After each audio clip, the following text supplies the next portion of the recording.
33 start करते हैं जी। खैर से फिजिकल क्लास के अंदर कुछ बच्चे ऐसे जिन्होंने लेक्चर 32 नहीं लिया हुआ, तो बहरहाल लेक्चर 32 के अंदर हमने रीवैल्यूड एसेट के डिस्पोजल को सीखा था। तो आज वाले लेक्चर के अंदर रीवैल्यूड एसेट का डिस्पोजल कहीं पे नहीं है, इसलिए आज का दिन एक मौका है, आप कल वाला लेक्चर काइंडली लेकर आइएगा।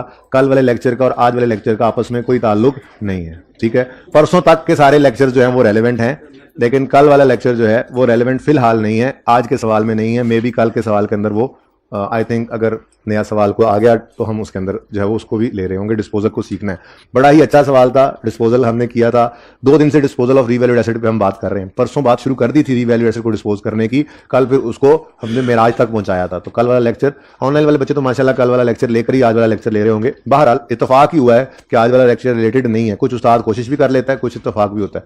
आधे आधे बच्चों ने लेक्चर नहीं लिया हुआ, सिर्फ लेक्चर लेट अपलोड होने की वजह से। जुर्माना खुद डिसाइड कर ले, मैं आ रहा हूँ। अच्छा जी, शुरू करते हैं। आज हमने जी फिक्स एसेट स्केड्यूल बनाना सीखना है। इसको पीपीई का नोट भी कहते हैं, ठीक है, प्रॉपर्टी प्लांट इक्विपमेंट का नोट, या इसको disclosure of property plant equipment भी कहते हैं। पीपीई मैंने शॉर्ट करके लिखा हुआ है, ठीक है। इसको उर्फ आम में फिक्स एसेट स्केड्यूल भी कहते हैं। इतनी को आसान चीज है कि क्या बताऊं आपको, मतलब कि मैंने पिछली क्लास में एक जुमला बोला, बल्कि बच्चों को लिखवा भी दिया, तो वो जुमला आप भी लिखें। आप लोग अपने रजिस्टर्स पे हेडिंग दें। कितने बच्चों ने बुक्स ले ली हैं? अच्छा ठीक है, अगर बुक्स ले ली हैं तो बुक्स के अंदर ये हैंड आउट जो है, ये हैंड आउट वाले क्वेश्चंस बुक्स में ना, लेक्चर नोट्स बुक्स के अंदर ही मौजूद हैं। अगर आप बुक देखना चाहें तो उसमें पेज 443 के ऊपर भी ये हैंड आउट वाले सवाल आपको मिलेंगे। लेकिन फिलहाल मैंने आपको इसलिए हैंड आउट दे दिया है कि आज का दिन अक्सर बच्चों ने अभी तक बुक नहीं ली होगी, कल तक कोशिश करें सारे बच्चे बुक्स ले लें, ठीक है। हैंड आउट मैं दे दिया करूंगा, लेकिन मैं टॉपिक के एंड पे दिया करूंगा, या कोई नया सवाल होगा जो बुक में नहीं होगा लेक्चर नोट्स के अंदर, तो वो हैंड आउट के अंदर दिया करूंगा। वैसे नॉर्मली लेक्चर्स जब टॉपिक एंड होगा तो उसके एंड पे मैं आपको लेक्चर नोट्स दे दिया करूंगा, जिसके अंदर लिखा होगा लेक्चर 1 में ये, लेक्चर 2 में ये, लेक्चर 3 में ये हुआ, लेक्चर 4 में बुक के रेफरेंस होंगे, ठीक है ना। इसलिए बुक आप ले लेंगे, आपको हैंड आउट्स अलग से संभालने नहीं पड़ेंगे।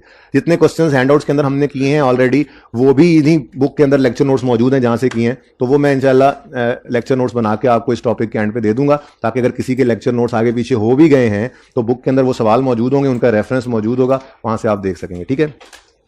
अच्छा जी, हेडिंग बनाएं जी, नोट ऑफ प्रॉपर्टी, पीपीई लिख लेना, प्रॉपर्टी प्लांट इक्विपमेंट लिखने में इतना टाइम लगेगा। नोट ऑफ पीपीई स्लैश डाल के लिखें, डिस्क्लोजर ऑफ पीपीई स्लैश डाल के लिखें, फिक्स एसेट स्केड्यूल। ये सब एक ही चीज के नाम है। देखें, एक बात सुने, पहले आपको मैंने इनकम स्टेटमेंट बनाना सिखाई। इनकम स्टेटमेंट के अंदर सेल्स होती हैं, फिर लेस कर, अच्छा इधर देखो, जब आप बड़े होते जा रहे हैं, फेयर 2 में आपने ये इनकम स्टेटमेंट बैलेंस शीट बनानी है, वो वाली जो कंपनी के अकाउंट्स के अंदर नजर आती है, पब्लिश फाइनेंशियल स्टेटमेंट्स देखा करेंगे हम ओपन करके, तो उसमें वही चीजें होंगी जैसे हम बना रहे होंगे। तो इसलिए बड़े हो गए अब आप, बेसिक वाली इनकम स्टेटमेंट बैलेंस शीट तो यहां पर आपने बनानी ही नहीं है, अब एडवांस वाली बनानी है फेयर 2 में ही जाकर। बहरहाल बड़े हो गए आप, आपको ये इजाजत नहीं दी जाती कि सेल लेस सेल रिटर्न आप फेस के ऊपर लाइन आइटम के तौर पर कर सकें, आपको ये इजाजत नहीं दी जाती। फिर नेट सेल्स आएंगी, नेट सेल्स, उसके बाद लेस, आपको यह इजाजत नहीं दी जाती कॉस्ट ऑफ सेल के अंदर आप इनकम स्टेटमेंट के फेस पर ओपनिंग स्टॉक लिखें, प्लस परचेजेस लिखें, लेस क्लोजिंग स्टॉक लिखें, और ये सारी कहानी आप ऐसे कर रहे हो। इसकी इजाजत दरअसल आपको नहीं दी जाती, बल्कि आपको पाबंदी होती है कि आपने जो इनकम स्टेटमेंट का फेस है उस पर कम से कम लाइन आइटम्स रखने हैं, और सेल नेट ही शो करनी है। अगर सेल में से सेल रिटर्न वगैरह माइनस करनी है तो आप उसके लिए नोट्स में जाएंगे, वर्किंग्स बनी होती हैं, डिटेल्स होती हैं, ठीक है। नोट्स के अंदर यूं हेडिंग, मतलब यूं रेफरेंस होता है, ठीक है ना, नोट्स का रेफरेंस होता है, और उसमें यूं लिखा होता है कि जी ये नोट नंबर 1 में जाके आप देखें डिटेल क्या है। आपको इजाजत नहीं होती कि आप कॉस्ट ऑफ सेल का ब्रेकअप यहां शो करें, बल्कि कॉस्ट ऑफ सेल की एक फिगर आपको नजर आती है यहां पर, ठीक है, और लिखा होता है कि नोट नंबर 2 में चले जाएं। नोट नंबर, अच्छा ये तरतीब चल रही होती है, इनकम स्टेटमेंट होती है आपकी, फिर उसके बाद आपकी बैलेंस शीट शुरू हो जाती है, उसके बाद फिर आपकी स्टेटमेंट ऑफ कैश फ्लोज आती है, बनाना सीखेंगे, हमारे सिलेबस में है। फिर statement of changes in equity होती है, बनाना सीखेंगे, हमारे सिलेबस में है।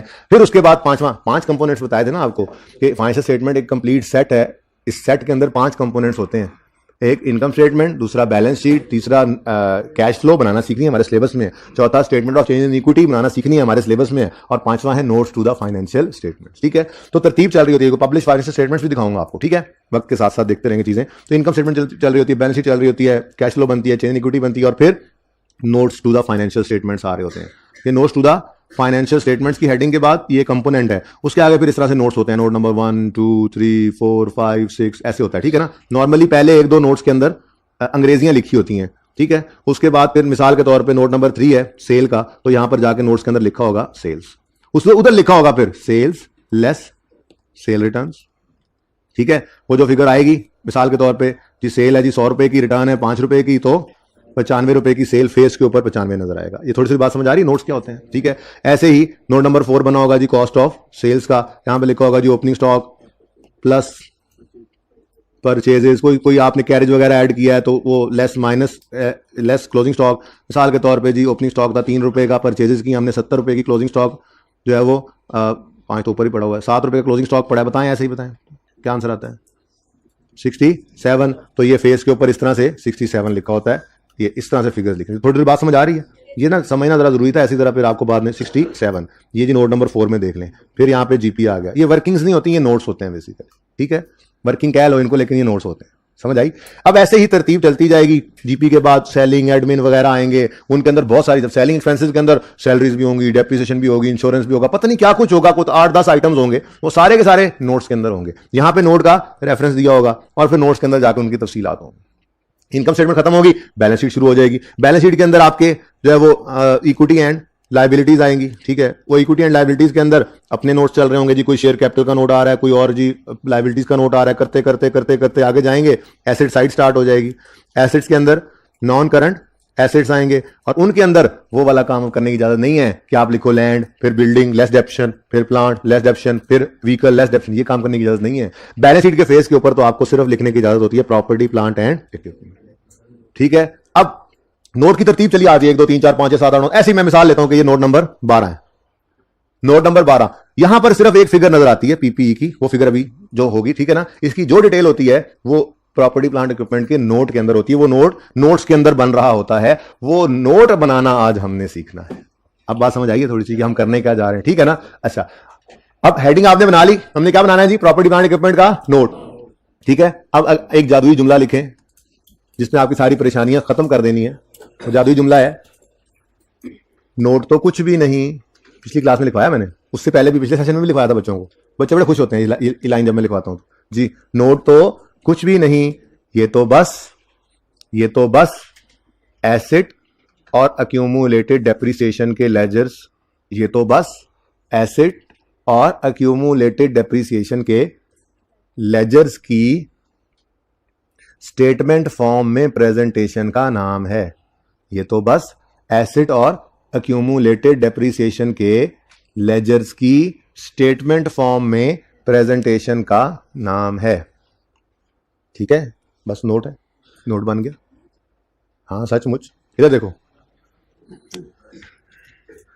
ये देखो छोटी सी चीज आपको मैंने सिखाई हुई है। ये बात कैपिटल का लेजर बनाया था हमने, ये वो पुरानी बात ही है कि मिसाल के तौर पे मैं कहता हूं जी आपके पास स्टेटमेंट फॉर्म में कैपिटल मौजूद है, आप उससे लेजर बनाना चाह रहे हैं, ठीक है। आप उससे क्या करना चाह रहे हैं जी, लेजर बनाना चाह रहे हैं, और सारी लाइन ही मिट जाती है यार। चलो नहीं लगा लेते हैं, क्या मसला है, कोई मसला ही नहीं है। थोड़ी सी टेक्निकलिटी फिर इन्वॉल्व है स्टेटमेंट से लेजर में आते हुए कि जी नेचर तो देखें, कैपिटल का लेजर है तो नेचर क्या होगी, क्रेडिट। तो फिर ओपनिंग किस तरफ आएगा, तो हमने ब्रॉड डाउन लिखा 100। फिर जी जो ऐड होने वाली चीजें हैं वो क्रेडिट साइड पे ही आएंगी जी। नेट प्रॉफिट है 25, तस्वीरें हैं 5 और क्लोजिंग बैलेंस है, बैलेंसिंग फिगर निकाल लें 120, ठीक है। ये तो फिर थोड़ा सा टेक्निकल हुआ। मिसाल के तौर पे मैं कहूं कि हमारे पास लेजर मौजूद है और हम उस लेजर से स्टेटमेंट फॉर्म के अंदर कोई चीज प्रेजेंट करना चाहते हैं, तो और ये आसान है। कैपिटल है बस, ठीक है कैपिटल है, ओपनिंग 100, प्रॉफिट वही ऐड करते जो क्रेडिट वाली सीट है, ड्रॉइंग्स माइनस क्लोजिंग, ये बैलेंसिंग निकालते होते थे हम, ठीक है।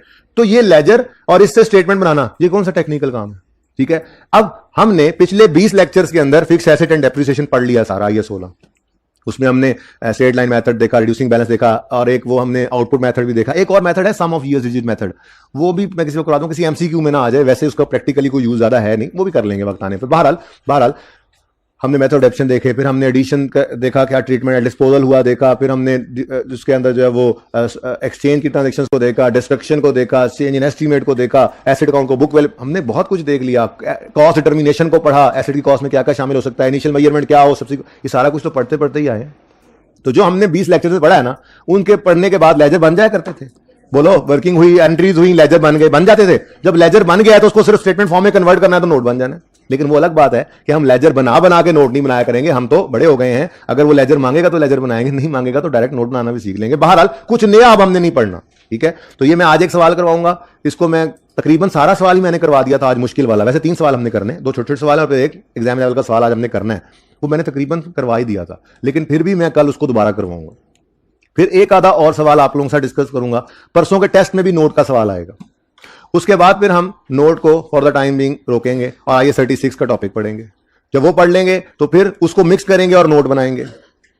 फिर आगे बढ़ेंगे, IAS 23 पढ़ेंगे, फिर उसको मिक्स करेंगे और नोट बनाएंगे। अलग सवाल भी देखेंगे और मिक्स भी करते जाएंगे। तो ये प्रोसेस चलना है। इस नोट ने कम से कम अगले 15 से 20 दिन हमारे साथ रहना है, अगले 3 से 4 टॉपिक्स के अंदर, ठीक है ना। इसलिए बड़ी तवज्जो से, ध्यान से, इसीलिए मैंने आज सवाल करवा भी दिया तकरीबन, तो कल दोबारा करवाना है कि बच्चे भी रिलैक्स हो जाएंगे, टाइम भी मिल जाएगा, प्रैक्टिस भी डबल हो जाएगी, ठीक है ना। चीजें अच्छे तरीके से समझ भी आ जाएंगी आप लोगों को। जल्दी आ जाए बेटा। अच्छा जी, अब आप लोगों का एक सवाल है पहला, ठीक है। मैंने रेफरेंस दिया आप लोगों को, बुक का पेज नंबर कौन सा दिया? 443। अगर कोई हैंडआउट पे लिखना चाहे तो हैंडआउट पे लिख लें, किताब से देखना हो तो किताब से भी देख सकते हैं आप इस सवाल को। हैंडआउट इसलिए दिया कि सब बच्चों के पास किताब आज नहीं है, ठीक है। तो सवाल में लिखा हुआ है जी, prepare note of PPE using following example without revaluation है जी। अभी रीवैल्यूएशन वाला तो हमने सवाल ही करना है और वो आपने घर पे ही करना है, ज्यादा तो मैंने थोड़ा सा बता के भेजना है बस। यार एसी का कुछ कर लो भाई, क्या करना है? ऊपर कर दो भाई। अच्छा, वो वाला दोनों ही ऊपर कर दो, आपस में टकराई ना जाए। अच्छा जी सुने, क्वेश्चन नहीं है ये बेसिकली आपकी किताब के ही प्रैक्टिस क्वेश्चंस में से किसी एक क्वेश्चन का सोल्यूशन है जो यहां पे मैंने लिखा हुआ, ठीक है ना। मकसद वही बात तो आपको समझा रहा हूं कि सारा कुछ कर लेने के बाद एंड पे जो लेजर बनते हैं उनको स्टेटमेंट फॉर्म में लिखना है हमने, ठीक है, सही है ना। तो वो लेजर बने हुए हैं, सवाल हुआ पड़ा है, बस इसको स्टेटमेंट फॉर्म में कन्वर्ट करना है। बहुत आसान है, मुश्किल कुछ नहीं है, ठीक है। आपने ये जरा मैंने ना पिछली क्लास वाला फॉर्मेट थोड़ा सा बना रहने दिया, ठीक है। आप उससे परेशान हो, आपने भी बना लेना है, अभी बना लेना है आपने जी। इधर देखें, आपने क्या करना है जी, आपने ये हेडिंग भी मिटा दी यार आपने। देखिए मैंने आपको कुछ बातें बताई थी कि आपने जो भी बनाना है आपने उसके बारे में 5 चीजें लिखनी है। सबसे पहले रिपोर्टिंग एंटिटी का नाम, फिर रिपोर्ट का नाम, फिर रिपोर्टिंग पीरियड, फिर रिपोर्टिंग करेंसी और लेवल ऑफ राउंडिंग ऑफ। तो ये 5 चीजें इनकम स्टेटमेंट में भी देखी थी, बैलेंस शीट में भी देखी थी, नोट्स के अंदर जब जाएंगे तो नोट्स में भी यही काम करना है। कैश फ्लो कल को हमने जाके बनानी है, जब कल को मतलब कुछ दिन बाद, तो वहां पे भी यही सब कुछ लिखेंगे। स्टेटमेंट ऑफ इक्विटी बनाएंगे, सब कुछ लिखना है, ठीक है। ये 5 चीजें जरूरी हैं और इनके नंबर भी होते हैं, ठीक है। अब मेरे सवाल में चूंकि नाम नहीं है बिजनेस का, ऐसे सवाल उठा लिया था मैंने, तो यहां मैंने लिख दिया है कंपनी एक्स, ऐसे ही कंपनी XYZ ABC कुछ भी लिख लें, ठीक है। उसके बाद जरा साथ साथ प्लीज ना देख लिए, ना नोट कीजिए, जरा देखते रहिए please. Company ABC notes to the financial statements, जैसे यहां पर लिखते थे company ABC income statement, company ABC balance sheet, आज क्या आ गया, कंपनी ABC का notes to the financial statements. Profit and loss बनता था for the year, balance sheet बनती थी एज ऑन, ये नोट्स भी बना करते हैं फॉर द ईयर एंडेड, ठीक है जी। तो फॉर द ईयर एंडेड, हमारे सवाल को मैं देख लेता हूं, 31 नंबर 9 है, चलो। फॉर द ईयर एंडेड 31, हम इनकम स्टेटमेंट में हैं नहीं, हम बैलेंस शीट में हैं नहीं, हम कहां पे हैं, नोट्स के अंदर मौजूद है। हेडिंग आ गई। अब किस चीज का नोट बनाने लगे हैं, बैलेंस शीट का नोट, फाइनेंशियल स्टेटमेंट का नोट। फाइनेंशियल स्टेटमेंट का नोट तो बना रहे हैं, ये फाइनेंशियल स्टेटमेंट के नोट्स में से किस चीज का नोट, सेल का नोट बनाना है या कॉस्ट ऑफ सेल का बनाना है, प्रॉपर्टी प्लांट एंड इक्विपमेंट। तो इसका नाम लिखो और नंबर लिख दो। अभी मैंने जो नंबर अज्यूम किया था वही वाला लिख लेते हैं, ऐसे ही जरा ऐसे यहां पे। ये कौन से नंबर पे जी, हमने कहा पीपी का 12, ठीक है। तो 12 ही लिख लेते हैं, वहां पे कुछ भी लिख सकते हैं, 1 2 3 4 5 6 10 12 15 जो मर्जी लिख लें, ठीक है। ऐसे नहीं कि आप जब कैफ क्वालिफाई कर जाएं और आर्टिकल्स में जाएं तो ऑडिट पे जाएं तो उन्हें कहें जी आप जो मर्जी लिखें, आपने ये नंबर क्यों लिखा हुआ, या आप प्रैक्टिकली खुद अकाउंट्स बना रहे हो किसी ऑर्गेनाइजेशन के क्वालिफाई करने के बाद, वहां पे तरतीब होती है, मैंने समझाई है तरतीब। वो सेल से शुरू होंगे नोट्स, तरतीब से चल रहे होंगे, अंग्रेजियां लिखेंगे, वो तरतीब वहां पर होनी है, यहाँ पे कोई जरूरत नहीं, यहाँ पे तो बीच में एक नोट बना रहे हैं ना बस, ठीक है। तो कोई सा नंबर ले लो, नंबर सिर्फ इसलिए लिखा कि बाद में उसको आगे सब नोट्स में भी यूज कर रहे होते हैं हम, और कोई वजह नहीं है, ठीक है। तो कौन सा नंबर देना है जी, 12, ऐसे 12, आप यहां पे 1 लिख लें, 2 लिख लें, 10 लिख लें, जो मर्जी लिख लें, लेकिन ये नाम लिख दें please, property plant and equipment. ठीक है जी। अच्छा, अब अगली बात, मैंने आपको क्या कहा, ये जो नोट है पीपीई का नोट है, ये क्या है, ये क्या है, नहीं पहले बोलें ये कुछ नहीं है, ये तो कुछ भी नहीं है, ये एसेट अकाउंट और अक्यूमुलेटेड डेप्शन अकाउंट की स्टेटमेंट फॉर्म में प्रेजेंटेशन का नाम है। अब एसेट अकाउंट आपको पता है, अगर कॉस्ट मॉडल यूज हो रहा हो तो कॉस्ट शो करता है, अगर रीवैल्यूड मॉडल यूज हो रहा हो तो रीवैल्यूड अमाउंट भी शो करने लग जाता है। ठीक है, तो देखो ना, आगे मल्टीपल एसेट्स होंगे तो किसी पे कॉस्ट मॉडल हो सकता है, किसी पे रीवैल्यूएशन मॉडल, तो कॉस्ट स्लैश रीवैल्यूड अमाउंट लिखना बिल्कुल सही है, लेकिन हम एक प्रोफेशनल लफ्ज लिख लेते हैं जिसमें ये दोनों चीजें कवर हो जाएंगी। हम यहां पर लिख लेते हैं ग्रॉस कैरिंग अमाउंट। क्या चीज जी, ग्रॉस कैरिंग अमाउंट का मतलब ये होता है ऐसी कैरिंग अमाउंट जिसमें से अभी डेप्रिसिएशन माइनस नहीं हुई, तो वो कॉस्ट मॉडल के केस में कॉस्ट होती है, रीवैल्यूड मॉडल के केस में वो रीवैल्यूड अमाउंट होती है, डेप्शन तो अलग पड़ी होती है। ठीक है ना, तो हम प्रोफेशनल से लफ्ज इस्तेमाल कर लेते हैं। हम यहां पे क्या लिख लेंगे जी, ग्रॉस कैरिंग अमाउंट। ठीक है जी, ग्रॉस कैरिंग अमाउंट। दरअसल ये क्या है, ये एसेट अकाउंट है। ठीक है ना, ये एसेट अकाउंट है और उसकी कॉस्ट या उसकी रीवैल्यूड, लेकिन अभी पहले 2 सवालों के अंदर तो मैंने रीवैल्यूएशन को लाया ही नहीं ना मैं। ठीक है, पहले 2 सवालों के अंदर तो कॉस्ट मॉडल है। ठीक है, तो ग्रॉस कैरिंग अमाउंट क्या है, एसेट अकाउंट है, कॉस्ट पे, और फिर उसकी एक्यूमुलेटेड डेप्रिसिएशन। इधर देखो, ओपनिंग बैलेंस के बाद मैक्सिमम क्या हो सकता है इसमें, क्या कुछ, अच्छा एसेट के अकाउंट में मैक्सिमम कितने आइटम्स आ सकते हैं अगर रीवैल्यूएशन ना हो तो, मैक्सिमम ओपनिंग बैलेंस होगा एसेट के लेजर में, ओपनिंग बैलेंस हो सकता है, एडिशन हो सकता है और डिस्पोजल हो सकते हैं। ओपनिंग हो सकता है, एडिशंस हो सकते हैं, डिस्पोजल हो सकते हैं और क्लोजिंग। कोई पांचवी चीज आ सकती है नहीं, अगर रीवैल्यूएशन ना हो तो नहीं आ सकती।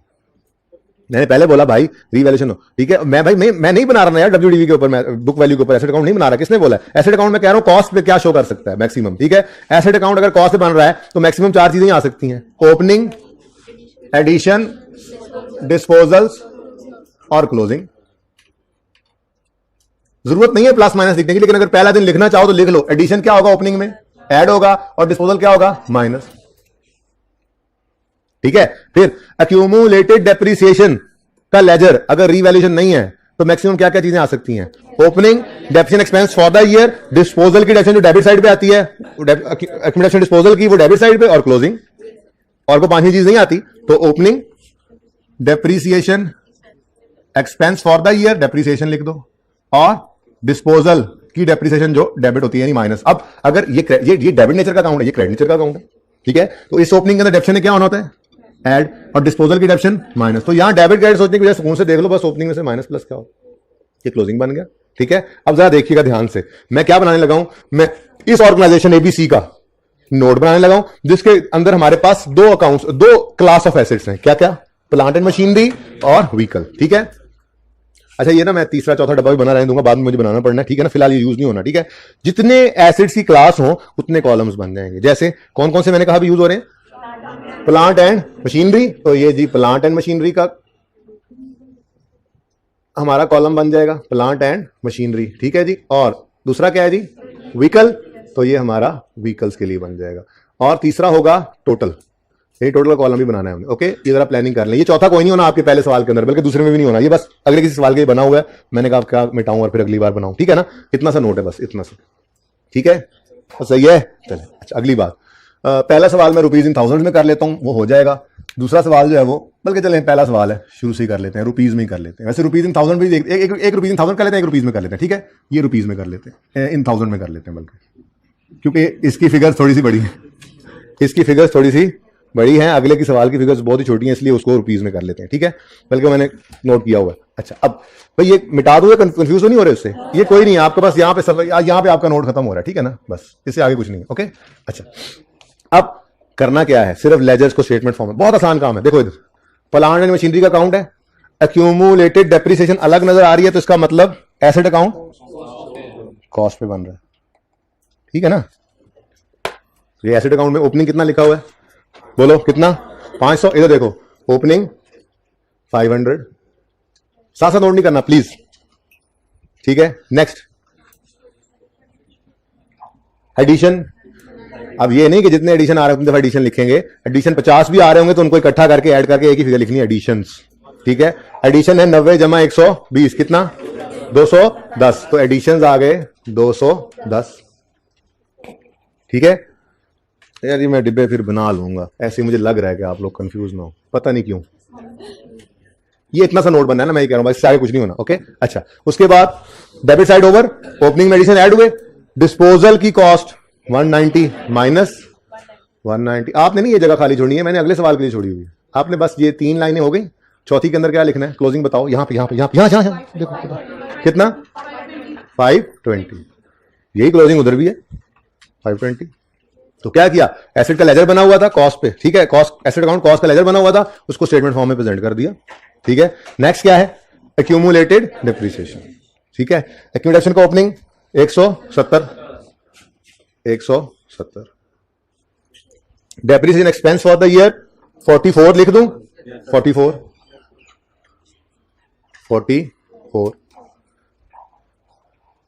ओवर। क्रेडिट साइड डिस्पोजल 30.08 30 कर दूं। डिस्पोजल की डेप्रिसिएशन इस एसेट एक्यूमुलेशन अकाउंट में से क्या होती है, माइनस होती है, निकल जाती है, देखो निकल गई।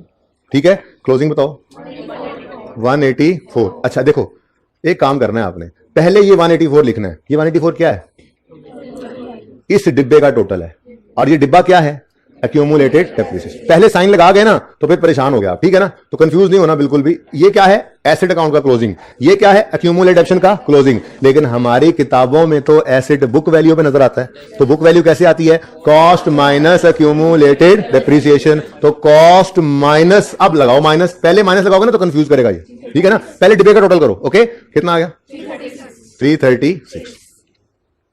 ठीक है, अब यूजर को ना, चलो छोड़ो अगली बात को, यहां तक कोई मसला नहीं है। चलो अब कर ले, तुम पहले नोट कर ले यार, हम रुक जाते हैं। हो गया सर। अब व्हीकल के लिए भी यही काम करना है, ठीक है। देखें इधर व्हीकल का लेजर है, अब इसको प्लान में तो मर्ज नहीं ना कर सकते थे, ठीक है। व्हीकल का लेजर है, अलग से हमने उसके लिए एक कॉलम बना दिया, ठीक है। तो व्हीकल अकाउंट ओपनिंग कॉस्ट कितनी है 900, 900 आ गया ओपनिंग।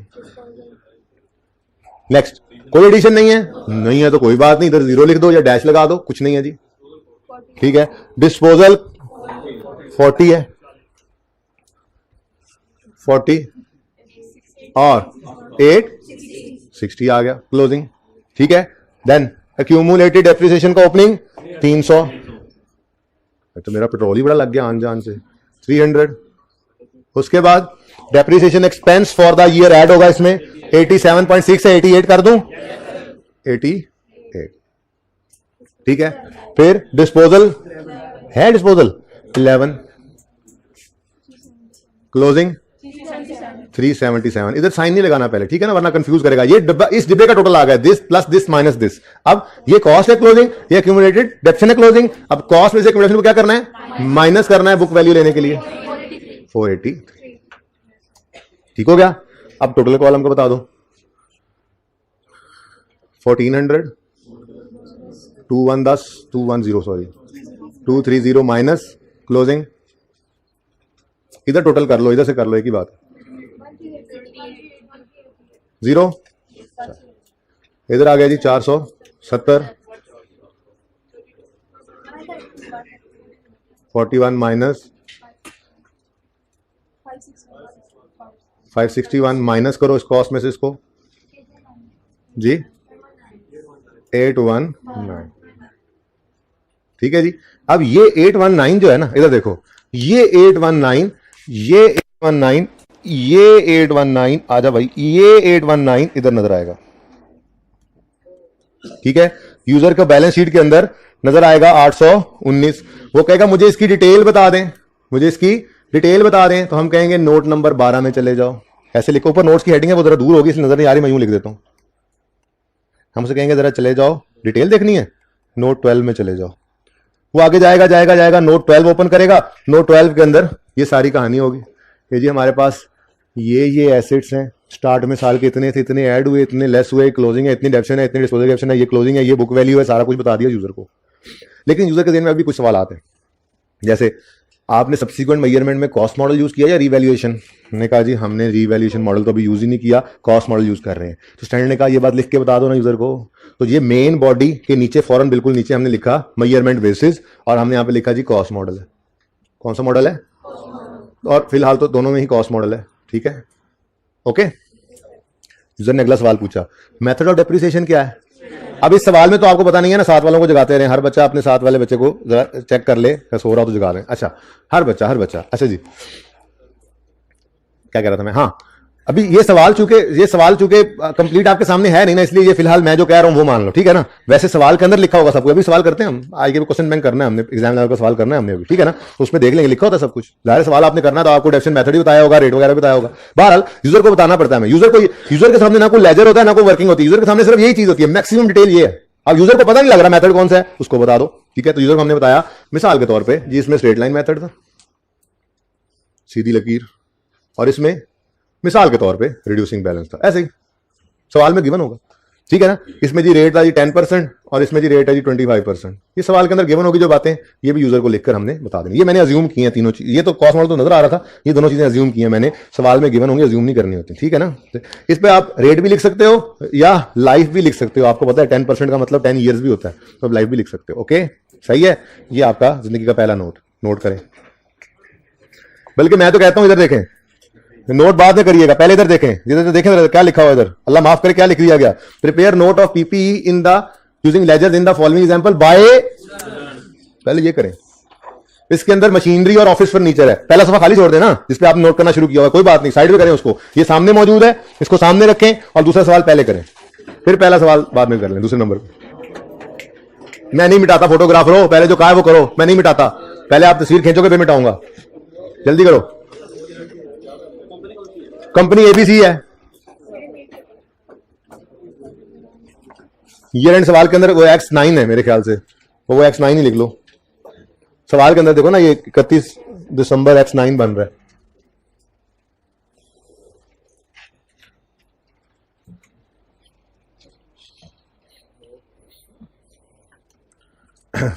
पानी किधर है? पड़ा हुआ है, डाल रहा है। पीपीई के नोट पर ही आमिर भाई रखें, क्योंकि क्वेश्चन सबके पास मौजूद है। घर पे जो बैठे बच्चे हैं उनके पास हैंड आउट या बुक की फॉर्म में भी अब मौजूद होगा। बुक के अंदर भी मैंने ये रेफर कर दिया, पेज नंबर कौन सा है जरा बता दो मुझे। 442 पे पहला सवाल था, ये 443 के ऊपर ये सवाल है। बेसिकली सवाल नहीं है, ये जवाब है, हमने अपना मतलब निकालना था ना वहां से। शाबाश शाबाश, जल्दी करें।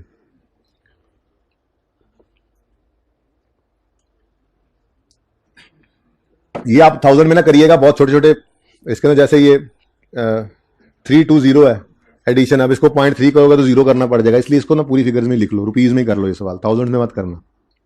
जल्दी करो, आप लोगों के पास ना सिर्फ 2 मिनट है, 2 मिनट बहुत होते हैं, शक्लें ना बनाएं।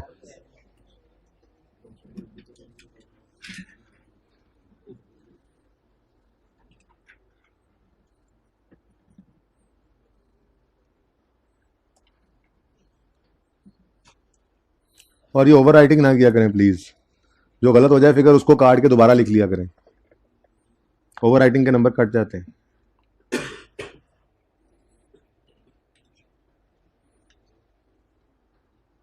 कल से हैंडआउट्स के अंदर क्वेश्चन नहीं होंगे। हैंडआउट अगर मिलेगा भी सही तो टॉपिक के एंड पे मिलेगा कि जी फलां लेक्चर में बुक का फलां पेज नंबर फलां सवाल किया था। लेक्चर नोट्स के अंदर क्वेश्चंस मौजूद हैं, अगर उनके अलावा कोई क्वेश्चन मैं एडिशनल दूंगा तो वो इस दफ़ा हैंडआउट में दे दूंगा, अगली बार फिर वही बुक में डाल दूंगा। जल्दी कर लें, जल्दी, शाबाश।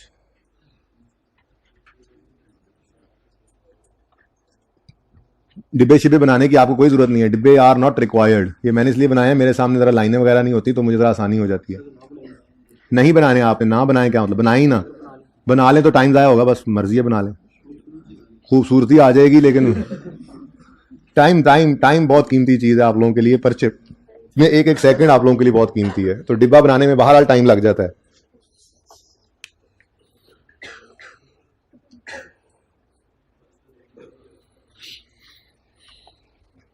आई एम कमिंग, नहीं इधर नहीं, मैं उधर आपके लेजर्स आपके नोट्स देखने आ रहा हूं।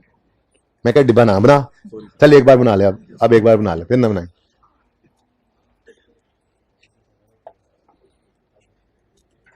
शाबाश शाबाश शाबाश, हिम्मत करें।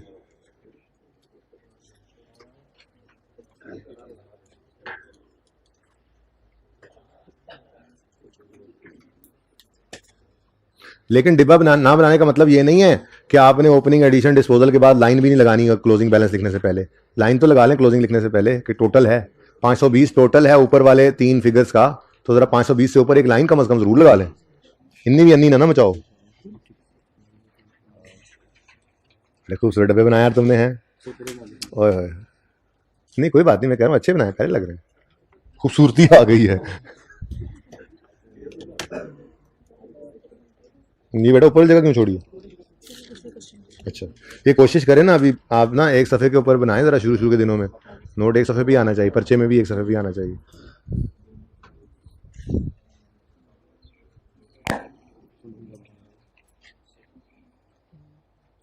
भाई ज़रा आप सफ़ा हटाओ, कैसे क्या क्या गुल खिलाए हुए हैं, छुपा के बैठे हुए हो, ये क्या कर रहे हो तुम?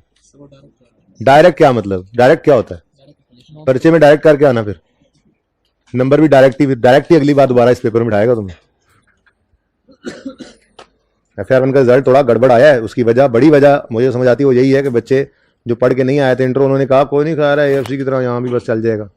सीरियस लें इसको, चीज़ें मुश्किल नहीं है, लेकिन बहरहाल आप लोग यूं समझें कि 2 पर्चे आप पढ़ रहे हैं, 2 पर्चे देने हैं आपने, तो थोड़ी सी मेहनत बढ़ा दें, 1 घंटे की बजाय 1.5 घंटा रोज दिया करें इसको।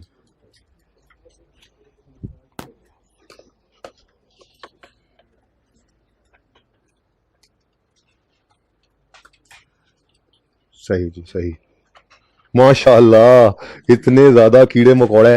और लाइन या तो कुछ गलत होया गलत, तो एक लाइन लगाओ ना यार, इस सफा हस्ती से क्यों मिटाने लग जाते हो, उसको गंद डाला हुआ, एक लाइन बस, एक गलत कुछ हुआ एक लाइन डालो बस, तो सही वाली चीज लिख दो।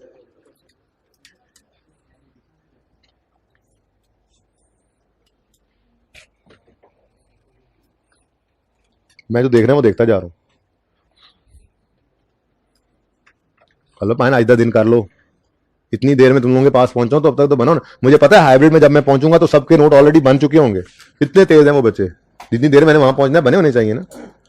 ये तुमने सही काम किया, पहले एसिड अकाउंट बना लो फिर कम्युनिकेशन। क्यों भाई, पूरा एक एसिड पूरा करो। ओमेगा केमिकल का सोल्यूशन चाहिए मुझे, पिछले सवाल का और पिछले कल वाले सवाल के जो होमवर्क थे 2 सवाल, उन दोनों का सोल्यूशन मुझे चाहिए, सॉफ्ट फॉर्म में चेक करवा दो मुझे। आमिर भाई आपने नहीं किया, बेहतरीन।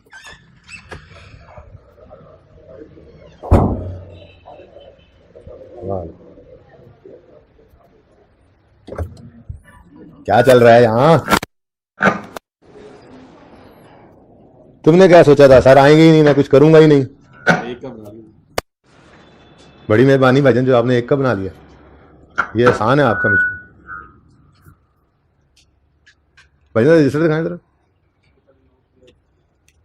मैंने कहा था नोट करने का, तो मना किया था ना मैंने। हैंड आउट नहीं तो बताओ, तारिक भाई बैठे हुए साथ, बताओ इनको ये हैंड आउट पड़े हैं, सोने आते हो यहाँ AC में, हाँ पुट्ठा टांग देना थानू, 1.5 घंटा रोज डबल मेहनत, कह रहा हूँ शाबाश। भाईजान आपने भी अब शुरू किया है, क्यों? सर ने कौन सा आना है यहाँ, कौन सा देखना है? अल्लाह तो देख रहे थे, घर वालों ने पैसे दिए हैं, करप्शन करते हो, कहते हो हुक्मरान करप्ट हैं, करते सारे करप्शन हो। क्यों जी अभी तक नोट क्यों नहीं बनाई है? करप्शन चल रही है यहाँ, करप्शन।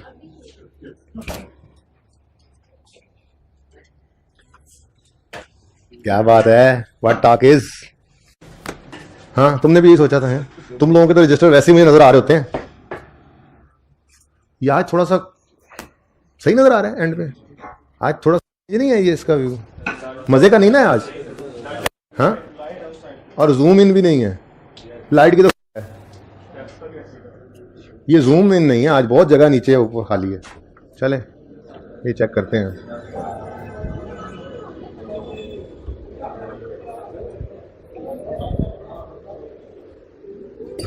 हमें भाई उनके प्रोजेक्टर की सेटिंग चेंज की हुई है, चेक करवाएं, वो सही नहीं आ रही मेरे हिसाब से, मजे की नहीं आ रही। हाँ जी हो गया, चलें चेक करें अपना सोल्यूशन फिर।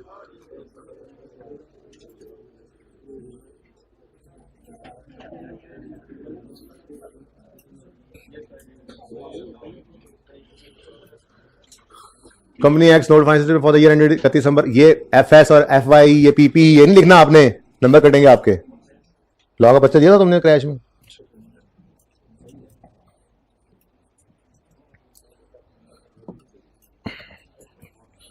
चलें जी अब आगे बढ़ें। सोल्यूशन फोटो लेनी, फाइन ले लो। जी जी बोले, क्या मतलब डिफरेंट टाइप की मशीनरी? मसलन एक मिनट जी, मशीनरी है ना, क्लास बनाई किस लिए है? बिल्डिंग्स हैं आपको जी, एक डिफेंस में है, एक गुलबर्ग में है। बिल्डिंग्स तो है ना, तो डिटेल पे बनती जाए। 10 बिल्डिंग है आपकी, 10 अलग अलग जगहों पे, तो क्या 10 क्लासेस बना लोगे? बिल्डिंग्स की एक ही क्लास रहेगी, ठीक है। हाँ, प्लांट और बिल्डिंग को नहीं मिलाना, लैंड और फर्नीचर को नहीं मिला लेना। एक क्लास के अंदर फिर जैसे भी एसेट्स है, मशीनरी जितनी किस्म की है, व्हीकल जितनी का आपके पास, कोई होंडा है, कोई क्रोला है, कोई सुजुकी है, व्हीकल्स के अंदर वो सब व्हीकल्स है, व्हीकल्स में रखो। समझ गए बात को? ठीक है जी। क्वेश्चन बचेगा ये था कि अगर डिफरेंट टाइप की मशीनरीज हो तो क्या एक ही अकाउंट बनाए? क्लास एक ही है मशीनरी की, तो एक ही कॉलम, ठीक है। अच्छा जी, अब आते हैं जी जरा एग्जाम लेवल के सवाल पे। ये कुछ ना हैंडआउट मैंने लिखा हुआ था, लेकिन इसको इग्नोर करें, ये कल कर लेंगे, ठीक है। एसकेएल वाले सवाल, यूएल वाले सवाल के अंदर हमने वो नोट बनाना था, वो कल बना लेंगे। फिलहाल आप जो है वो ये सवाल ओपन करें, ये हैंडआउट्स के अंदर भी मौजूद है सवाल, और अगर बच्चे बुक के अंदर देखना चाहें तो ये बुक्स के अंदर पेज नंबर 108 पे है। बुक का पेज नंबर 108 है। ये आई के आपके क्वेश्चन बैंक के अंदर ये क्वेश्चन है, क्वेश्चन नंबर 6, ठीक है जी। बहरहाल हैंडआउट आज दे दिया है ताकि कल तक बच्चे बुक्स ले लें तो फिर मसला ना हो। फैम बिजनेस का नाम है। FAM had the following tangible fix assets at 31 दिसंबर 2014। ये 31 दिसंबर 2014 का ओपनिंग बैलेंस है, क्लोजिंग बैलेंस है, ठीक है। जरा रिक्वायरमेंट पे नजर डालते हैं। रिक्वायर्ड है show the disclosure under IAS 16 in relation to fixed asset in the notes to the published accounts for the year ended 31 दिसंबर 15। इसका मतलब फिर ये क्या है? ये फिर पिछले साल का क्लोजिंग, हमारे साल का ओपनिंग होगा, और फिर हमें लेजर लूजर नहीं मिले होते। वो तो सिखाने के लिए पहली बार नोट ऐसा बनाया, लेजर लूजर नहीं बने होते। हाँ, आपने खुद से वो लेजर बनाने का टाइम भी जाया नहीं करना, डायरेक्ट करना है सवाल, ठीक है। बड़े सुकून से ये 15-20 मिनट में हो जाने वाला सवाल है, ठीक है ना। लेकिन मुझे पता है चीजें मैं तेजी से करवाऊंगा, क्यों? मैंने आप परेशान करके भी तो भेजना होता है, ठीक है। कल यही सवाल मैं पहले स्टार्ट करूंगा, यही सवाल पहले आपको पूरा फिर से करवाऊंगा, चाहे एक बात आज की हुई है कल दोबारा करूंगा, ताकि मेरी तसल्ली भी जरा हो जाए, ठीक है। हाफ लेक्चर में ये सवाल कल दोबारा करेंगे, इसलिए परेशान नहीं होना, लेकिन पूरी ईमानदारी से आपने बुक का रेफरेंस देके मुझे एक डर ये लग रहा है कि आप सोल्यूशन में चाहती मार मार के सवाल करेंगे। अगर ये ना करें तो मेरी बड़ी खुशी है इसके अंदर। आई विश कि आप बगैर सोल्यूशन देखे उसको पूरा कीजिएगा। वैसे मैंने तकरीबन पिछली क्लास में पूरा कर दिया सवाल, इंट्रोडक्शन वगैरह मैंने कहा ऐसे कैलकुलेट करके जरा पूरा कर लेना, और कल मैंने दोबारा सवाल करवाना है, ठीक है, ताकि अच्छे तरीके से तैयार हो जाए हमारा। फिर हाफ लेक्चर के अंदर थोड़ी सी और प्रैक्टिस करेंगे इसी की, और परसों इंशाल्लाह टेस्ट के अंदर भी नोट ही बनाना आएगा आपको पीपीई का, ठीक है। तो क्या, हाँ मैंने कहा कह रहे नो सर, अच्छा तो भाई नोट बनाते हैं। रिक्वायर्ड क्या है? नोट ऑफ पीपीई किस साल का? 31 दिसंबर 2000 तो 15 का बेटा, 14 का नहीं। तो ये देखो यहां पे नाम बदल गया और यहां पे आ गया जनाब बिजनेस का नाम फैम, ठीक है, FAM। Notes to the financial statements for the year ended 31 December 2015। नोट का नंबर कोई भी, पहले 12 लिखा हो, 12 लिखा रहे बस, ठीक है। 15 लिख सकते हो, 7 लिख सकते हो, 9 लिख सकते हो, मर्जी लिख लो, ठीक है। अच्छा, उसके बाद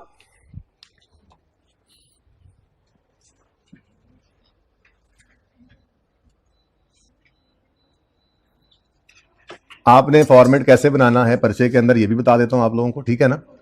सवाल पढ़ के ही बनाएंगे, जितनी क्लासेस होंगी उतने कॉलम्स की जगह रखनी है हमने, ठीक है ना। क्लासेस भी चेंज हो सकती हैं, इसलिए मैंने इसको भी मिटा दिया, ठीक है, दोबारा लिख लेंगे। अच्छा, ये डिब्बे बनाने जरा मुश्किल होता है, मैंने इसलिए डिब्बे छोड़ दिए बस, बाकी कोई मसला नहीं, लाइनें नहीं ना है। ओके, जरा सवाल को पढ़ना शुरू करें बच्चे, प्यारे प्यारे बच्चे, सवाल को पढ़ना शुरू करें अपने अपने पास, जहां पे बुक से पढ़ रहे हैं या हैंड आउट से पढ़ रहे हैं। जल्दी से जरा देखें कितनी क्लासेस गिवन है एसेट्स की।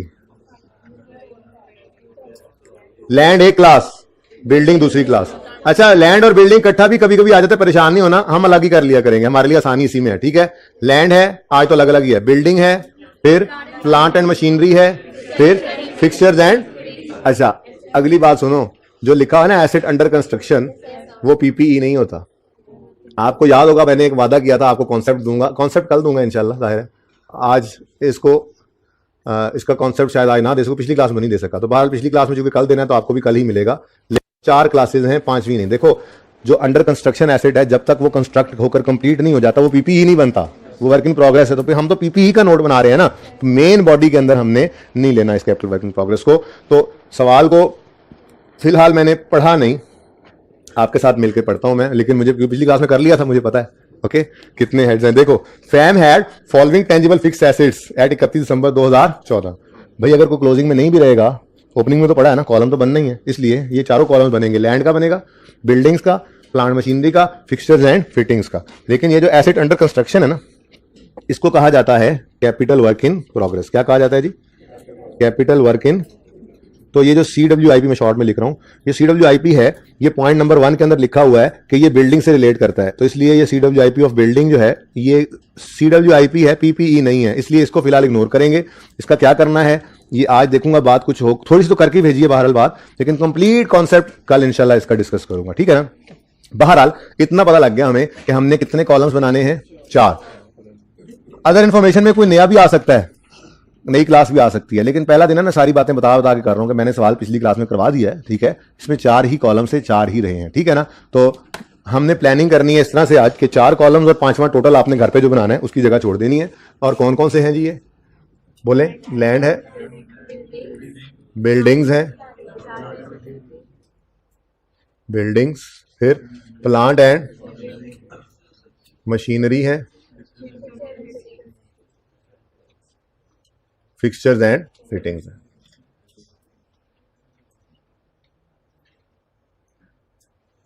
ठीक है जी। और आगे टोटल का कॉलम भी है, सवाल में डाटा ही 1000 में, हम भी 1000 में ही करेंगे, तो रुपीज इन 1000। ठीक है जी। वो आगे आप टोटल के लिए भी इसी को बढ़ा लेना, मैंने तो अब चलो बनाना नहीं है टोटल का कॉलम, ठीक है। बात समझ आती है? अच्छा अब अगली बात सुन लो, पर्चे के अंदर भी क्या करना है आपने बेशक अगले कॉलम्स नहीं बनाओ, वो सवाल पढ़ते पढ़ते बनाते जाएंगे, 2 बार सवाल पढ़ के बनाना है, लेकिन पीपी का नोट आ गया ना, तो ग्रॉस कैरिंग अमाउंट में भी होना है और अक्यूमुलेटेड डेप्रिसिएशन में भी होना है, ठीक है। सही है ना। अब आपने करना क्या है, आपने पहले हेडिंग देनी है ग्रॉस कैरिंग अमाउंट, उसके नीचे आपने 5 लाइनें छोड़ देनी है। एक बात बताऊं, 4 लाइनों से ज्यादा 5वीं चीज कभी भी नहीं आनी, इसमें है ही 4 चीजें, मैंने फिर भी 5 छुड़वा दी जरा, ठीक है ना। कोई नीचे वर्किंग का रेफरेंस वगैरह देना पड़ जाता है, कुछ चीज आ जाती है, ठीक है ना। 4 से अलावा इन 2 ओपनिंग और क्लोजिंग के अलावा रीवैल्यूएशन डालकर भी मैक्सिमम कितने आइटम है, 6 ही है, ठीक है ना। यानी कि इसके दरमियान 4 से ज्यादा 5वीं कोई चीज ओपनिंग और क्लोजिंग के दरमियान नहीं आ सकती है, पर मैंने फिर भी आपको 5 लाइन छुड़वा दी। कितनी लाइनें ये कितनी लाइनें जी? 5 लाइनें आप छोड़ देंगे। फिर क्लोजिंग, ओपनिंग, क्लोजिंग, ठीक हो गया। दरमियान में कितनी लाइनें खाली? 5। अक्यूमुलेटेड डेप्रिसिएशन, इसमें आपने 3 से ज्यादा कोई चीजें नहीं है, लेकिन आपने 4 लाइनें छोड़ देंगी, ठीक है। कितनी? 4 लाइन। फिर क्लोजिंग लिखना है, फिर बुक वैल्यू लिखनी है, और ये तीनों चीजें लिख लेनी है, तो जल्दी करें, इतना काम कर लें, फिर नोट बनाते हैं।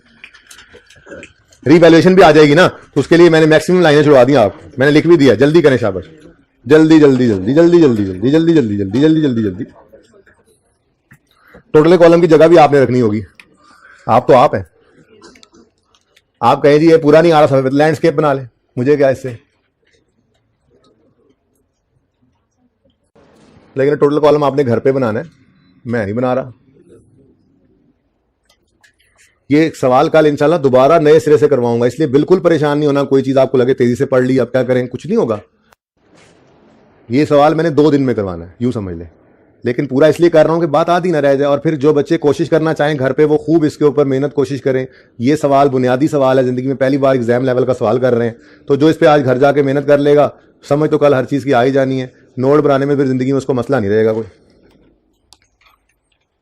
बाकी तो चीजें बढ़नी है। रिवैल्यूएशन तो आज देख लेनी है, कभी फिर देखेंगे चेंज इन एस्टीमेट आने लग जाएगा, कभी देख रहे होंगे आप जी इसके अंदर बोरिंग कॉस्ट का स्टैंडर्ड मिक्स हो जाएगा, कभी देखेंगे आप IAS 36 इंपेयरमेंट मिक्स हो जाएगा। तो ये बस मिक्सचर ही चलते रहने हैं, बाकी नोट तो ऐसे ही रहना है बस।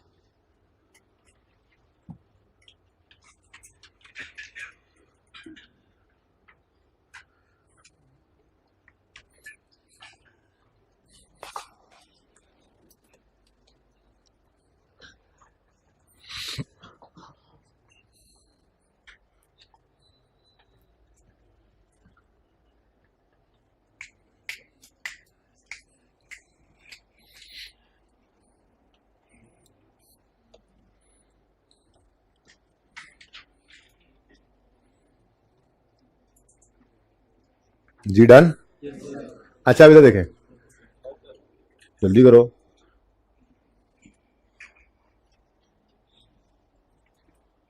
जल्दी करो ना, कल भी करवाना है इस सवाल को, तो अगर 2 दफा करना थोड़ा जल्दी करो ना आज, ताकि एक बार किसी बनने लग जाए सवाल। अभी भी तकरीबन 15, 16, 17 मिनट हैं, ज्यादा है बल्कि, तकरीबन 18, 19 मिनट है, जल्दी करें।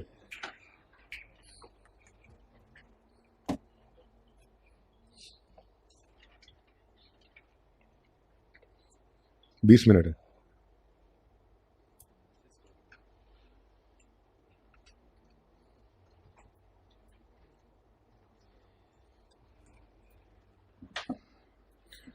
Okay enough. इधर देखें जी, 31 दिसंबर 15 के लिए हमने नोट बनाना है। ये 31 दिसंबर 14 के बैलेंसेस गिवन हैं, तो इनको हमने क्या कहा था जी, ये क्या है, हाँ 31 दिसंबर 15 का दूसरा मतलब 14 का मतलब यकम जनवरी 15 भी तो होता है, तो इसका मतलब ये सारे के सारे बैलेंसेस हैं हमारे ओपनिंग, एसेट अकाउंट का ओपनिंग, और ये डेप्रीसिएशन उसने लिखा हुआ है, लेकिन देखो उसने क्या कहा है, एट 31 दिसंबर ओपनिंग बैलेंस है, तो डेप्शन तो एक्सपेंस नहीं है, ये एक्यूमुलेटेड डेप्रिसिएशन का ही बैलेंस लिखा हुआ है, और साथ ही उसने आगे से नेट करके इसको नेट बुक वैल्यू भी निकाली हुई है, दोनों को नेट करके, ठीक है ना। तो बहरहाल ये मुफ्त के नंबर हैं। कौन से नंबर हैं जी, मुफ्त के नंबर हैं। ये नंबर उठाकर लेकर चले जाते हैं हम, फॉर्मेट बना हुआ है ना, ठीक है। तो 500, 400, 1613 और 390 asset under construction is not a PPE, ठीक है ना, इसलिए उसका कॉलम मैंने नहीं बनाया। इसका ट्रीटमेंट क्या करना है ये कल बताऊंगा, ये जो लाइन गिवन है पूरी लाइन का ट्रीटमेंट कल बताऊंगा। इस नोट के आगे ना सब नोट्स दो में भी हमने अटैच करनी है, कल इंशाल्लाह करना शुरू करेंगे, आज सिर्फ मेन बॉडी के ऊपर हम काम कर रहे हैं, ठीक है। तो ओपनिंग बताओ जी, एसेट लैंड का ओपनिंग 500, कुछ भी नहीं, देखो मैंने वो लाइनें भी नहीं मिटाई, कुछ भी नहीं लिख रहे, ओपनिंग लिख के ये नंबर तो लो, ठीक है। ओपनिंग बिल्डिंग का 400, ओपनिंग 1613, ओपनिंग 390, टोटल आप खुद कर लेना घर पे, ठीक है। Next accumulated depreciation, land depreciate नहीं हुआ, वो लैंड डेप्रिशिएट होता ही नहीं है, land is a non depreciable asset, ये बात भी आज हमें पता लगी, ठीक है ना। तो लैंड इज अ नॉन करते तो नहीं थे, land is a non depreciable asset, इसलिए उसकी डेप्रिसिएशन नजर नहीं आ रही ओपनिंग डेट पे, ठीक है। आगे 80, 458, 140, तो सी 458 और 140, लो भाई ये नंबर है, उससे सवाल उठा के यहाँ पे लिखा, इसके भी नंबर है, इसके भी इतने ही नंबर होंगे जितने कोई आगे का आपने एडिशन की फिगर लिखनी है उसके नंबर है, ओपनिंग लिखने के उतने ही नंबर, बस सवाल करते रहा करें। 0.5 इसका है तो 0.5 ही आगे होगा, कोई वर्किंग बहुत ज्यादा, कोई एडजस्टमेंट बहुत मुश्किल है तो हो सकता है उसका कोई एक नंबर हो, या वर्किंग के अलग नंबर हो, यहाँ प्रेजेंट करने के फिगर के तो 0.5, अगर बाकियों के तो इसके भी 0.5, सही हो गया। चलें जी, table is over now. Point number 1, इसकी कंप्लीट एक्सप्लेनेशन जो है वो मैं आपको इंशाल्लाह कल दूंगा। इसका जितना कोई यूज हमारे सवाल में होना है ना, वो बस मेरी तरफ से रट्टा समझ के ले लो, वो है ये, a building costing 100 is completed during the year, तो इसको हम कहेंगे एडिशन है। ये क्या है, फिलहाल इसको बस सिंपली कह दो, ये क्या है, एडिशन है, किसमें, बिल्डिंग में, ओके, एडिशन इन बिल्डिंग, कितना भाई 100 है, चलो। अच्छा ये सिर्फ लिख लो बस, आपकी मेहरबानी। लेकिन ये देखो मेरी आदत है, मैं पहली 2 लाइनें खाली छोड़ता हूं। एसेट के अंदर मैक्सिमम क्या होता है भाई, एसेट के अंदर रीवैल्यूएशन हो ना, तो एक ट्रांसफर की एंट्री पड़ती है, दूसरा सरप्लस या लॉस की रिकॉर्डिंग की एंट्री पड़ती है, तीसरा कुछ नहीं होता, ठीक है। और डेप्रिसिएशन के अंदर सिर्फ ट्रांसफर की एंट्री आती है रीवैल्यूएशन की, तो ये मैंने ना 2 लाइनें इधर और 1 लाइन इधर, ये रीवैल्यूएशन जब आएगी तो उसके लिए छोड़ दी है, इसके अलावा बाकी वही है सवाल जो थोड़ी देर पहले हमने नोट बनाया था, ठीक है। अच्छा तो क्या होता है जी, एडिशन और डिस्पोजल, ये देखा था ना, तो बोलो फिर यहां पर क्या होता है भाई, depreciation expense for the year और डिस्पोजल, बस। तो यही नोट आपने बनाया था ना, सिर्फ मैंने एडिशनली आपको 2 लाइनें एसेट वाली साइड पर 1 लाइन डेप्शन पे छुड़वा दी, जब रीवैल्यूएशन के अंदर आना है तो वो हम फिल कर लेंगे, फिलहाल छोड़ें उसको, ठीक है, सही है। अच्छा अब क्या कहा मैंने, बिल्डिंग के अंदर क्या है, 100 रुपए का एडिशन है, ठीक है, 100, इसके ऊपर तफसीलात क्या है छोड़ो, बस मैंने यूं समझ लो, मैंने आपको ये कहा कि इस एडजस्टमेंट में लिखा हुआ है, मैंने यूं सवाल को कर दिया है कि अंडर प्रोग्रेस एसेट है ही कोई नहीं सवाल में। फिलहाल हमारा सवाल आज ऐसे हो गया है कि अंडर कंस्ट्रक्शन एसेट है ही नहीं, और पॉइंट नंबर 1 के अंदर लिखा हुआ है बिल्डिंग में एडिशन हुआ है 100 का ड्यूरिंग द ईयर, ठीक हो गया। सवाल को फिलहाल सिंपल कर दिया, capital work in progress, oh hello, capital work in progress है ही नहीं, और पॉइंट 1 में क्या लिखा हुआ है, बिल्डिंग में एडिशन हुआ ड्यूरिंग द ईयर 100 रुपए का, दैट्स इट। ठीक है, कल इंशाल्लाह लिखी तफसील कर लेंगे। ओके, होना यही है वैसे हमारे सवाल में, बहरहाल कल तो समझ के करेंगे ना। आज मेरी बात मान ली कि आज हमारी एडजस्टमेंट नंबर 1 है ही क्या, बिल्डिंग में एडिशन हुआ है 100 रुपए का, दैट्स इट। ठीक है, अच्छा अब एक मसला आएगा, जब बिल्डिंग की डेप्रिसिएशन लेनी पड़ेगी हमें, कुछ तो बिल्डिंग्स पहले से पड़ी हुई हैं, ये जो 100 वाली भी आई है इसकी भी डेप्रिसिएशन तो लेनी है ना हमने। अब इसकी डेप्रिसिएशन किस दिन से स्टार्ट करें, डेट ऑफ एडिशन नहीं given, date of addition given है नहीं।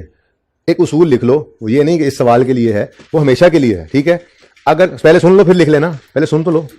अगर कभी सवाल के अंदर डेट ऑफ एडिशन या डेट ऑफ डिस्पोजल मिसिंग हो तो हमने साल का पहला दिन अज्यूम करना है, दोनों के केस में। क्या मतलब, अगर एडिशन की डेट मिसिंग है तो हम अज्यूम करेंगे साल के पहले दिन एडिशन हुआ, सारा साल डेप्रिशिएट कर देना। और अगर डिस्पोजल की डेट मिसिंग है तो अज्यूम करना साल के पहले दिन डिस्पोजल हुआ, एक दिन भी डेप्रिशिएट ना करना अपने साल में। ठीक है, बात समझे हो। और ये उसूल ये नहीं कि इस सवाल के लिए है, ये हर सवाल के लिए है। जब कभी किसी सवाल के अंदर डेट ऑफ एडिशन या डिस्पोजल मिसिंग होगी, अज्यूम करना साल का पहला दिन। ये कभी भी उसूल नहीं बदलेगा मेरा, जब जब ये बात आएगी मैं आपको याद भी कराऊंगा, लेकिन आज लिख भी लें ताकि वक्त जरूरत सनद रहे और काम आए। तो लिखें, अगर कभी सवाल में डेट ऑफ एडिशन DOA लिख लिया करो ना, या डेट ऑफ डिस्पोजल DOS लिख लो, डेट ऑफ सेल। ठीक है ना, अगर कभी सवाल में डेट ऑफ एडिशन या डेट ऑफ डिस्पोजल मिसिंग हो तो साल का पहला दिन अज्यूम करते हैं,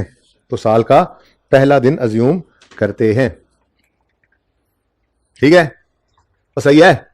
ये मैंने इसलिए बोला क्योंकि उसने क्या लिखा हुआ था, ड्यूरिंग द ईयर। ये देखो क्या लिखा हुआ है, तो इस ड्यूरिंग द ईयर को अब हमने क्या अज्यूम कर लेना है, 1 जनवरी 15 for the purpose of depreciation. ठीक हो गया, सही है। अच्छा भाई, इस बिल्डिंग ये कोई मसला नहीं है, एडजस्टमेंट 1 के अंदर सिर्फ क्या है, ये देखो मैंने कहा फिलहाल आज के लिए ये है ही नहीं। ठीक है, और आज के लिए सिर्फ ये लिखा हुआ है, अ बिल्डिंग कॉस्टिंग 100 इज कंप्लीट। तो मैंने इसको कहा कि आप इसको यूं समझ लें, an addition to building is made during the year 100 का, बस। ठीक है, सही हो गया। चलें आगे,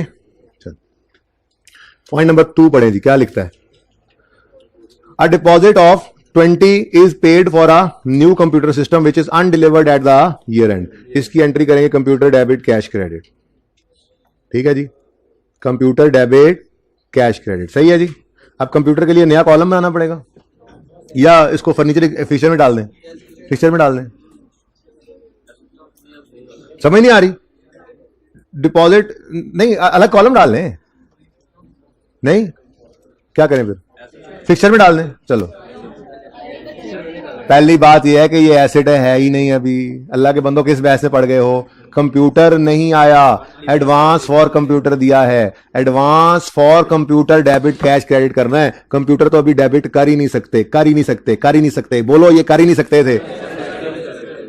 कैसे लड़ाई शुरू कर दिया आपने, फलां जगह लिखे फलां लिखे, एसेट है भी कि नहीं अभी वो कह रहा है एसेट तो अनडिलीवर्ड। और भाई एसेट डिलीवर हो जाए, 1 रुपया ना पे करो तो एसेट डेबिट कैश क्रेडिट ना नहीं किया तो एसेट डेबिट पेबल क्रेडिट कर देते थे। क्यों? क्योंकि एसेट आ गया है, एसेट हमारे पास आ गया, हमारे कंट्रोल में आ गया है। हमारे लिए तो चीज का आना इंपॉर्टेंट होता है, पैसों का आना जाना तो इंपॉर्टेंट होता ही नहीं है। ठीक है ना, तो अगर पैसे पहले दे भी दिए हैं, पहले वही बात करते हैं, एसेट आ गया, पैसा 1 रुपया नहीं दिया, आप एसेट डेबिट पेबल क्रेडिट कर लेते थे। क्यों? एसेट आ गया।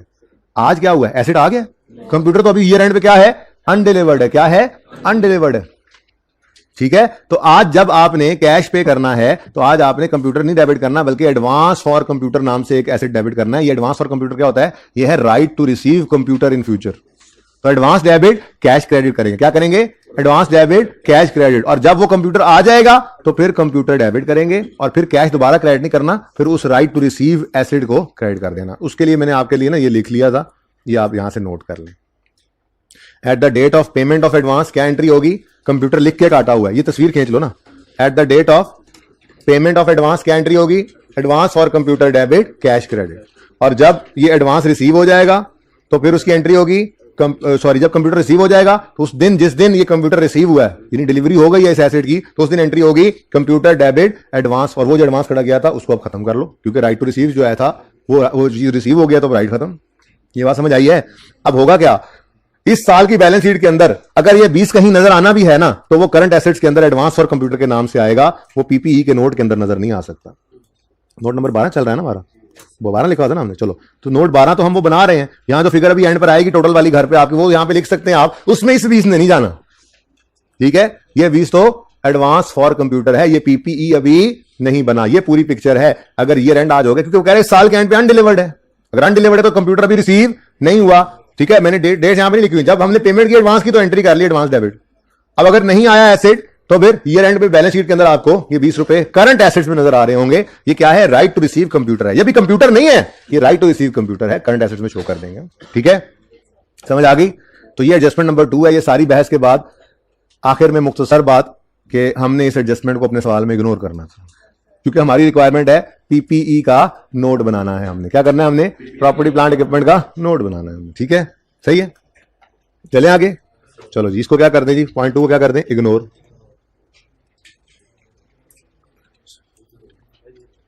नेक्स्ट 2 एडजस्टमेंट्स, 3 बल्कि इतनी आसान है, इतनी आसान है, इतनी आसान है कि मैं आपको क्या बताऊं। क्या लिखा हुआ है जी? एडिशन टू प्लांट कितना है? 154।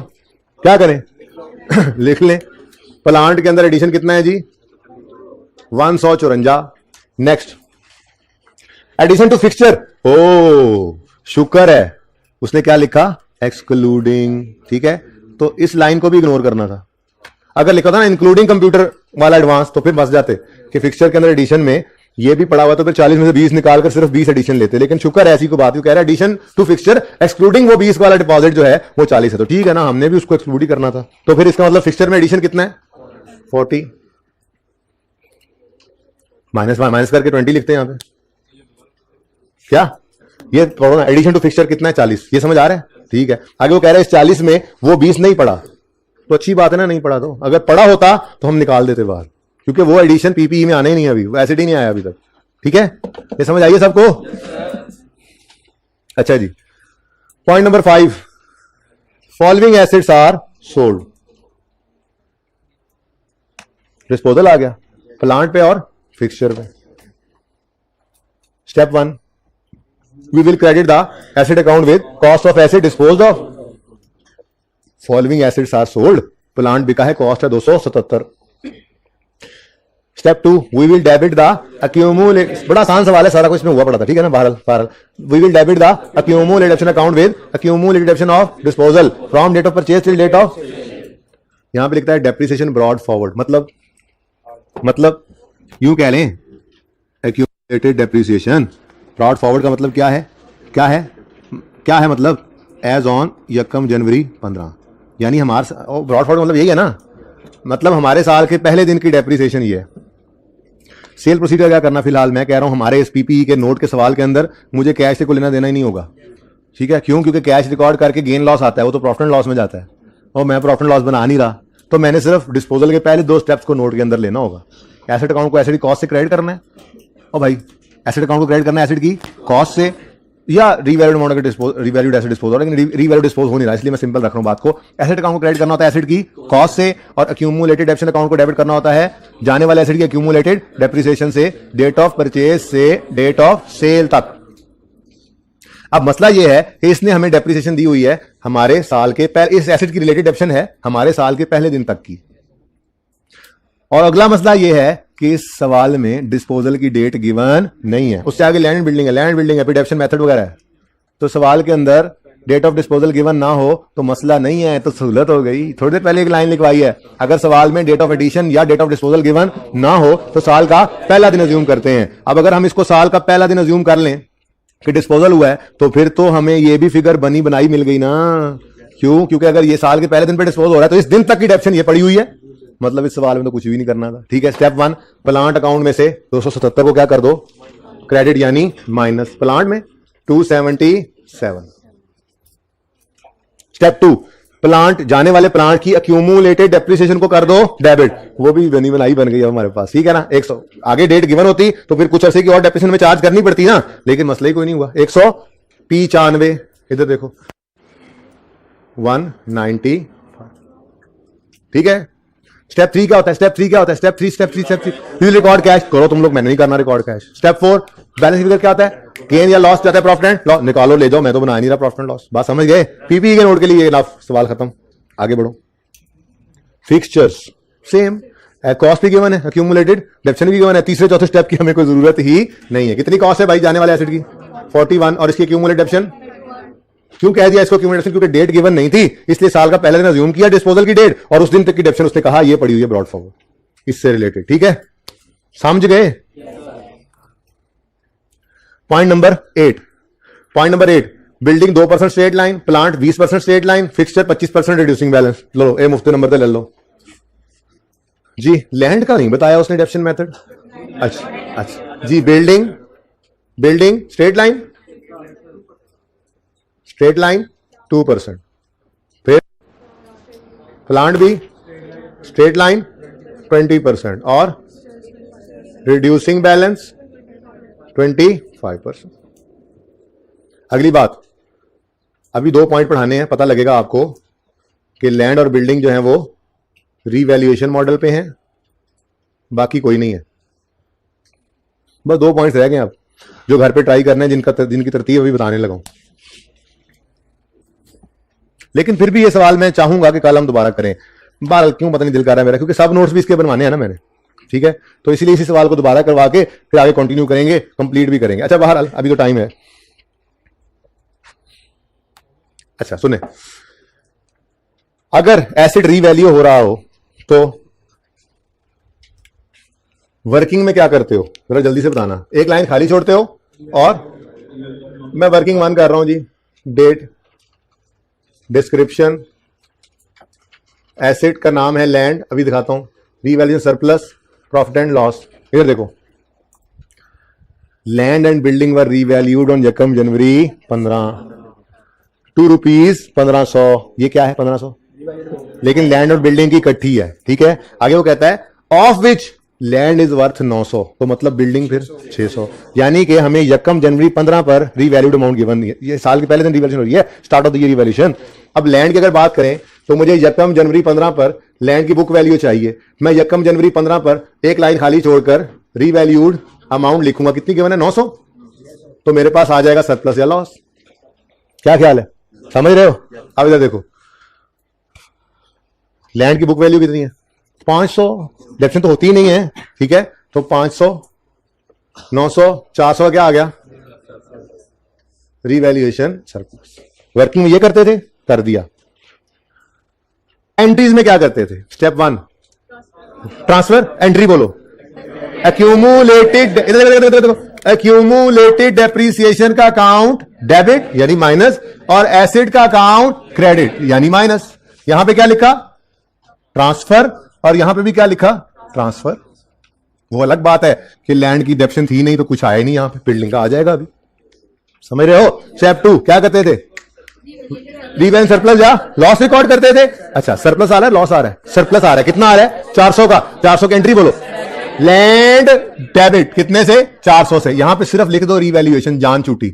सरप्लस आए तो पॉजिटिव लिख दिया करना, लॉस आए तो नेगेटिव। अच्छा अब एसेट हो गया डेबिट, क्रेडिट क्या हुआ, रीवैल्यूएशन सरप्लस। रीवैल्यूएशन सरप्लस क्या पीपीई है, वो तो इक्विटी आइटम है ना, तो बस छोड़ो, उसको कुछ करने की जरूरत ही नहीं, हो गई रीवैल्यूएशन। बात समझे हो, ठीक है। बताओ इसका टोटल क्या आया। डिस्पोजल कोई नहीं है, एडिशन कोई नहीं है जी 900, डिस्पोजल कोई नहीं, डेप्शन कोई नहीं है, डिस्पोजल कोई नहीं है, कुछ भी नहीं। ये देखो वर्किंग से मैच कर रहा है, क्यों। इधर देखो, आपको जी 31 दिसंबर पे डेप्रिशिएट नहीं करना भाई। मसला ये है कि डेप्रिसिएशन होनी कोई नहीं है लैंड की, तो ये 900 और ये 400। लैंड का जो सरप्लस होता है ना वो पड़ा रहता है जब तक कि दरअसल लैंड बिक ना जाए। जिस दिन बिकता है जितना पड़ा होता है उसको उठाकर रिटेन अर्निंग्स में, उसी वक्त डेप्रिसिएशन जो नहीं है। ये बात समझे हो। अब रह क्या गया, सिर्फ बिल्डिंग। जरा जाना यार, सरनामा करना सिर्फ 2 मिनट दें, सिर्फ 2 से 3 मिनट आपने देने आज। वर्किंग 2 आप करेंगे ऐसे ही, डेट, सर बैठे होंगे बड़ी साहब कमरे में, description, building, revaluation surplus, profit and loss.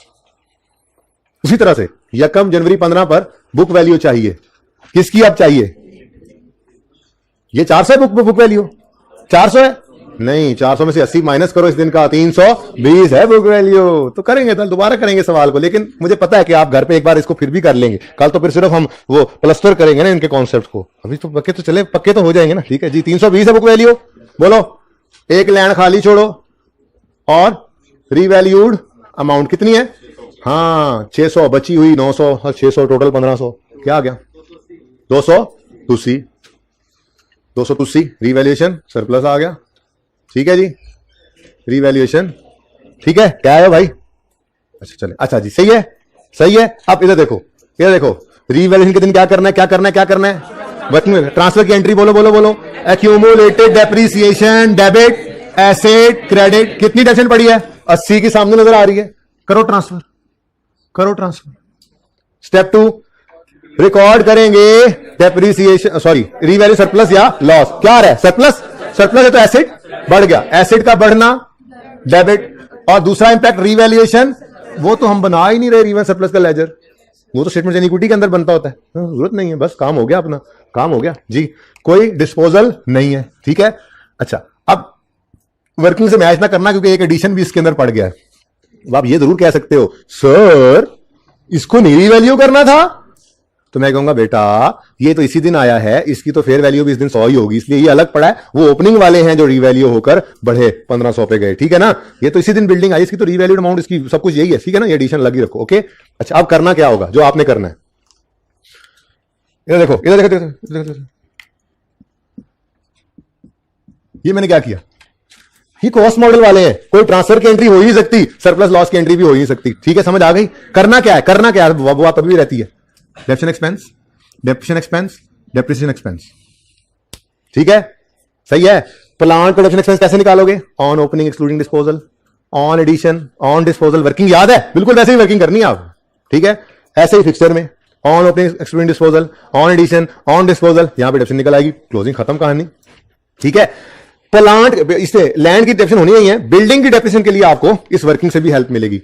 ठीक है, आप आओगे 31 दिसंबर 15 पर और डेप्रिशिएट करोगे, याद है 600 डिवाइड बाय रिमेनिंग लाइफ, फिर 280 को भी। ठीक है, अब रिमेनिंग लाइफ कितनी है ये गिवन नहीं सवाल में। पॉइंट नंबर 7 पढ़ो, useful economic life of building is unchange, the buildings are purchase 10 year before revaluation, मतलब 10 साल गुजर गए हैं, 10 साल, लेकिन टोटल लाइफ गिवन हो तो हम रिमेनिंग निकाले ना, ये तो गुजर गए, लाइफ पास दे दी उसने, टोटल लाइफ कहीं नहीं गिवन, पूरा सवाल पढ़ लिया हमने, कहां दी हुई है भाई। स्ट्रेट लाइन मेथड में 2% का मतलब होता है 1/0.02, कितना बनता है भाई 2% straight line, cost straight line method हो तो लाइफ से रेट पे जाना, रेट से लाइफ में आना कोई मसला है नहीं जी। कितना, 50 ईयर्स, ये है टोटल लाइफ। 10 साल गुजर गए तो रिमेनिंग कितनी है 40, तो यहां पे क्या करोगे, घर पे करोगे अब आप 40, डेप्रिसिएशन आ जाएगी। ये डेप्रिसिएशन किन बिल्डिंग्स की होगी, जो रीवैल्यू हुई है पुरानी, इनके साथ एडिशनली वो 100 वाली जो एडिशन हुई है ना, उसकी भी इस साल की डेप्रिसिएशन आपने ले लेनी है, लेकिन वो 2% ही होगा। ठीक है, सही है। तो ये 3 डेप्रिसिएशन निकालनी है, क्लोजिंग निकालने हैं, इसको कंप्लीट करना है। मैं कल शुरू से सवाल को करूंगा, लेकिन क्विकली करूंगा यहां तक, और फिर इसके सब नोट्स बनाएंगे आगे। इसलिए आपने क्या करना है, जब इस सवाल का, ये नीट वाला सवाल जो है ना, अलग ही रखना है। ठीक है, इसके आगे एक सफा छोड़ देना और फिर उससे आगे आपने कुछ भी करना है जो प्रैक्टिस करना है, यानी कि इस नोट के मेन सफे के आगे एक सफा मुझे और चाहिए सब नोट्स के लिए अब कल। ठीक है जी, आपका होमवर्क है, ये सवाल आपने कंप्लीट करना है, जिंदगी रही तो कल मिलेंगे। अल्लाह हाफिज।